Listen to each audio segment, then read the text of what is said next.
आपको याद है मैं इंद्र मेघवाल के घर 4 बार आया, 4 बार मुझे लौटा दिया गया, दिल्ली छोड़ के आते हैं पुलिस लगा के। मैं इनकी पुलिस से नहीं भिड़ना चाहता, मैं चाहता हूं कि मैं जानता हूं कि पुलिस में हमारे लोग हैं। मैं बस आपसे पूछने आया हूं, क्या आपके खून का आपके साथ कुछ रिश्ता है या अधिकार बैठता है नहीं है बैठता है, आप बताओ मुझे। आपको याद है मैं इंद्र मेघवाल के घर 4 बार आया, 4 बार मुझे लौटा दिया गया, दिल्ली छोड़ के आते हैं पुलिस लगा के। मैं इनकी पुलिस से नहीं भिड़ना चाहता, मैं चाहता हूं कि मैं जानता हूं कि पुलिस में हमारे लोग हैं, लेकिन पुलिस करे क्या, पुलिस सरकार की है। आप ये बताओ, क्या जुल्म जाति अन्याय अत्याचार आपके भाग्य में किसने लिखा है? वोट की शक्ति से आप चाहो तो किसी को भी जो है ताकतवर बना दो, और किसी को भी जो है जो अपने आप को ताकतवर समझता है उसको जमीन पे बिठा दो। ये वोट की ताकत है, आप अपनी ताकत को क्यों नहीं समझ रहे हो? वोट का अधिकार बिकने के लिए नहीं मिला है मेरे लोगों। रोटी रोटी तो हम लोग खा ही रहे हैं, कच्ची पक्की खा रहे हैं, ये बात सच है। नमक से खा रहे हैं, ये बात सच है। लेकिन स्वाभिमान सम्मान, क्योंकि मेरे पिताजी ने मुझे सिखाया कि व्यक्ति भूखा रह सकता लेकिन अपमानित होकर नहीं रह सकता। हम इस राजस्थान में अपमान क्यों बर्दाश्त करें? आपने मुझे पगड़ी पहनाई, ये बहुत अच्छी बात है, लेकिन असल मजा तब आएगा जब राजस्थान में मेरे लोगों के सर पे पगड़ी आएगी, और वो पगड़ी जिसमें ताकत होगी,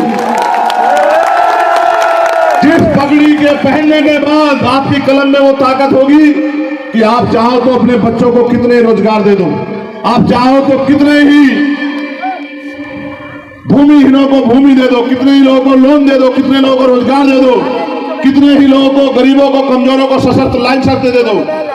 तमाम तरह की योजनाएं जो है वो आपके हिसाब से बने। वो पगड़ी और उसका एकमात्र तरीका है कि अपनी वोट की शक्ति को इकट्ठा करो। एक फाइल मेरे पास आई, बहुत जरूरी मसला, मैं इस पर जरूर बोलूंगा। सुनील इंडलिया मेघवाल का, आप जानते हैं सुनील को? जो नहीं जानता जान लो। उन्होंने मुझे बताया कि 4 साल पहले शहीद हुए, और उनकी 4 पीढ़ी है आर्मी में, लेकिन आज तक शहीद का दर्जा नहीं मिला। आप सुनो मेरी बात तो आपको समझ आएगी। ना मिला शहीद का दर्जा, ना मिलेगा। क्यों नहीं मिलेगा ये भी जान लो। मेरा एक छोटा भाई आर्मी में, उसका फोन आया दिन मुझे कि भैया आप एक मामला उठा दो। मैंने कहा क्या हुआ? कि हमारे यहाँ एक शेड्यूल कास्ट के सिपाही को एक सीओ रैंक के अधिकारी ने बहुत अपमानित किया, बहुत गालियां दी सबके सामने।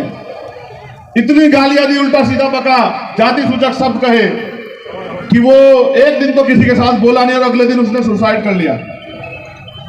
अगर आप इसकी जांच करा दो, सुसाइड नहीं है, उसको इतना प्रताड़ित किया गया कि उसने महसूस किया कि इस जीवन का कोई मोल नहीं है, इसलिए उसने आत्महत्या कर ली। उसने कहा आप एक बार जांच करा दो, दूध का दूध पानी का पानी हो जाएगा, उस भाई को न्याय मिल जाएगा। मैं लगातार नजर बना के रखा हूं हर मसले पे। जब बात आती दलित पिछड़ों के बच्चों की, आदिवासियों के बच्चों की, तो क्योंकि अगर उसको शहीद का दर्जा मिलेगा तो उस परिवार का सम्मान भी बढ़ेगा, और उस परिवार को जो सहयोग मिलना है वो भी देना पड़ेगा। इसलिए जानबूझ के जब बात आती है दलित पिछड़ों के बच्चों की, जब बात आती है उनको सम्मान दिलाने की, तो जानबूझ के वहां बैठे तंत्र में बैठे वो लोग हमारे बच्चों को आत्महत्या करार देके, सुसाइड करार देके उनको शहीद का दर्जा नहीं देने देते। ये मैं जानता हूं बहुत अच्छी तरह से। और ये तब तक बंद नहीं होगा जब तक इनकी जांच कराने वाले लोग आपके बीच के लोग नहीं होंगे, जब तक इन पर कार्रवाई करने वाले लोग आपके बीच के लोग नहीं होंगे। ये तभी बंद होगा मेरे लोगों, ये शहीद का दर्जा तब मिलेगा जब न्याय होगा। और न्याय कब होगा?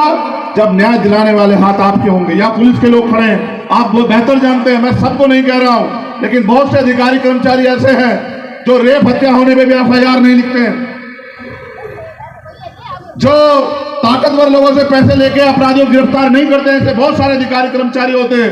और एक मामला थाना गाजी का चोरू का मेरे याद है कि एक महिला के साथ 8 पुलिसकर्मियों ने रेप किया था। वहां हम लोग गए थे आंदोलन में। मैं ये बात आपको इसलिए कह रहा हूं कि जब तक इन पे कार्रवाई करने वाले हाथ आपके नहीं होंगे और इनको ये एहसास नहीं होगा। मैंने 50 मामले देखे। एक मामला मेरे यहाँ सहारनपुर में हुआ, बच्चे को उसको गोली यहां लगी हुई है। मैंने पूछा कैसे लगी? कहा कि सुसाइड कर लिया। तो मैंने कहा कैसे, यहां कैसे सुसाइड कर लिया? कहा हम तो कुछ नहीं कह सकते, हमें तो ये पता है कि सुसाइड कर लिया। फिर एक और दूसरा बच्चा ड्यूटी करता हुआ पानी का टैंक साफ करने के लिए घुसा, वही मौत होगी। पूछा क्या हुआ, सुसाइड कर लिया। ऑन ड्यूटी अगर किसी की जान जाएगी तो वो उसको शहीद का दर्जा मिलना चाहिए, ये प्रावधान है। उसके बावजूद भी हमारे लोगों को कि हमारे लोग अपने पैरों पे ना खड़े हो जाए और हमारी शहादत का मौन ना बचे, हमारी शहादत का मजाक उड़ा जाए, इसलिए जानबूझ के किया जाता है। इसको रोकने की एक ही शक्ति आपके पास, मौका आपके पास आ गया। अगर आप चूक गए तो अगले 5 साल अन्य अत्याचार सहना पड़ेगा, मैं आपके बीच में रहूंगा। लेकिन अगर आप नहीं चूके, आपने बिल्कुल निशाना लगा के आजाद समाज पार्टी के प्रत्याशी को यहां से जिता के भेजा, तो मैं पूरी जिम्मेदारी से कहता हूं कि 5 साल आपको किसी आगे हाथ नहीं फैलाना पड़ेगा। आपकी पार्टी, आपका दल, आपका बल और आपका बल, आपकी समस्याओं का हल आप फैसला करो कि आप किसके साथ हो।